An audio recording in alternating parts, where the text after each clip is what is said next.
mentioned starting an RIA, you were really trying to avoid some of the conflicts that are with other wealth management platforms. Talk to me about the conflicts and why you started your company and how you avoid those conflicts at Palumbo Wealth Management. A big reason why I left the major Wall Street banks is because there were numerous times when I was called into a room with my client list and they asked me, why aren't you doing more loans, or why aren't you doing more of this, or why aren't you selling that?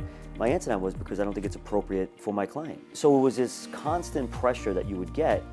And I remember when I was at a Wall Street bank, when I started my career, a manager called me in the office and he said, Phil, why aren't you selling this closed-end fund? And he had the actual closed-end fund printout in his hand and he pointed to it. I said, because I know it's going to go down, so why would I buy it? I mean, it makes no sense to me. He goes, let me tell you a story. And he told me a story when he was in a broker back then, and at the time he was like 65 years old.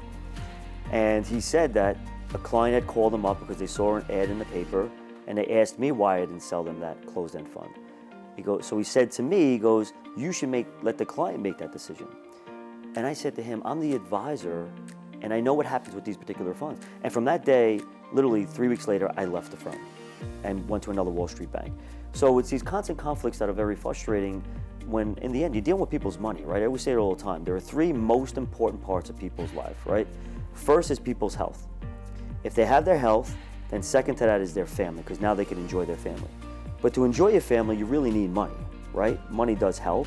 So I'm part of that three-legged stool. So to be associated with these Wall Street banks that have conflicts, it frustrated me. And if you ask me, well, Phil, why didn't you leave earlier? The only reason why I didn't leave early is because you always have this mindset, hey, clients want these big banks behind their money, when the reality is there's more risk to clients with their money being with these Wall Street banks in terms of conflicts and erroneous investments and egregious behavior, which you can see headlines in multiple papers through the years, which always frustrated me. Listen, I've been doing this for 20 plus years. I don't have one complaint against me from a client.